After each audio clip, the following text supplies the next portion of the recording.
Let me start out by saying congratulations to Eastern Illinois. I thought they did a wonderful job. I thought they had a great game plan. I thought Coach had them prepared, and I thought they came out and executed. And I just want to wish them the best of luck. In terms of us, it's disappointing. I thought we had a great opportunity to come out and get a win. I thought we played hard enough to get a win.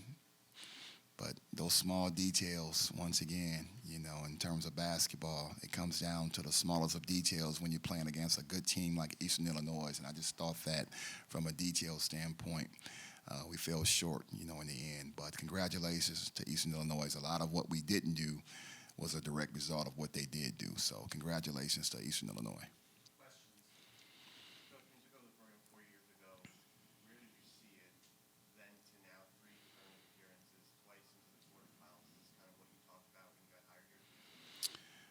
Kinda. I'm greedy. Yeah, I'm greedy. I've been here before. It's funny. I was walking into the locker room before the game, and it was almost like an eerie feeling because 2 years ago we were in the exact same situation. We won in the first round. We walked into the locker room against Austin P 2 years ago, and it was the exact same locker room, the exact same scenario. As it was today, we were the eighth seed. We were just playing a different team. But ironically, 2 years ago, we beat Eastern Illinois to get to the quarterfinals. So I felt good about it coming into the game.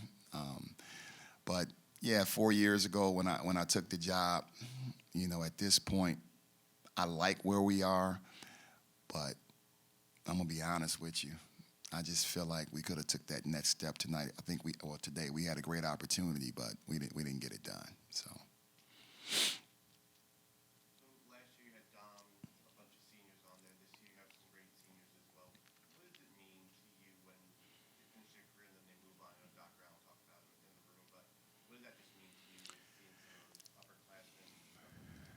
Well, for me, honestly, that's what it's about.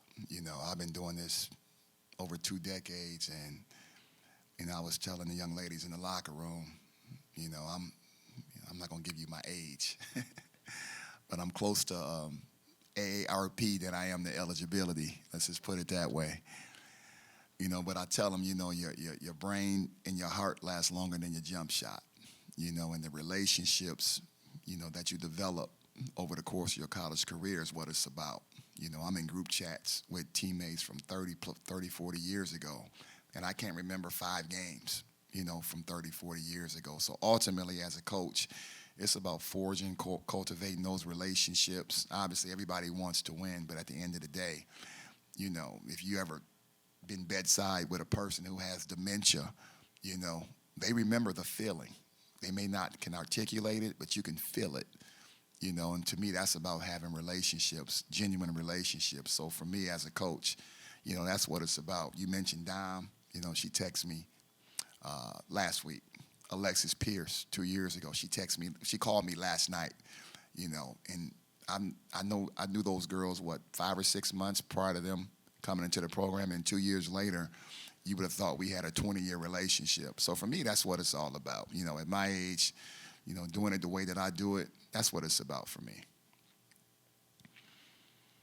then your team only shot 26% from the field. Don't remind me. What did Eastern do to kind of shake you up off the game? And this is not to discredit Eastern at all. It really isn't. I think Coach Matt does a phenomenal job. I've been watching Matt. I've been studying Matt. He's been running the buzz for a while, even though he only ran it maybe 2 possessions today. I was hoping he ran it more, But, like I said before, it's not to discredit Eastern Illinois, but we just missed some shots we normally would make, And that happens. I tell our young ladies all the time, I said, when that ball leaves your hand, there's a 50% chance it may or may not go in, which is why offensive rebounding is so important. I think we had, 15 offensive rebounds. It probably should have been 26 or 27, right? Because when that shot went up, if you go back and look at the video, and once again, it's no disrespect to Eastern Illinois, but they were turning around and watching, and we were watching as well. And then they would get the rebound, which is why there was a 51 to 36 rebound discrepancy, But When you turn a team over 26 times and you only get 12 points, it's tough to win. It's tough to win because that's our MO. That's what we do. We turn you over. This is one of the only teams in the league where we haven't been able to turn over 20-plus times. And in the tournament, you turn them over 26 times. When I looked at the stat sheet at halftime, I said, okay, 13 turnovers? But what was alarming was the fact that we didn't have as many points as we should have. When you turn a team over 26 times, for me, you got to score 50% of those opportunities, and we didn't do that. Coach, you had some studs on your team, like St. Andre and Williams. Really didn't step up to the point where we were kind of expecting them to. Do you preach that like next man up kind of mentality? If you had players like Lear Cole stepped up, is that something you preach in your locker room? That when good players don't perform to the level they should? Well, I wouldn't say they didn't step up, and I understand your question, but they just didn't shoot the ball well. St. Andre was 2 for 20, right? Tough shooting night. But 18 were shots she probably would normally make. She just didn't make them tonight. Caitlin Anderson, I challenged her. She was 1 for 10. 7 of them were paint shots. They just didn't fall, unfortunately. But if you look at Caitlin Anderson's rebounding, she had 7 rebounds. So she did some other things well. But to get back to your question, basketball, this is why I love basketball, because it's never on one person. Tennis, golf, swimming, it's on one person.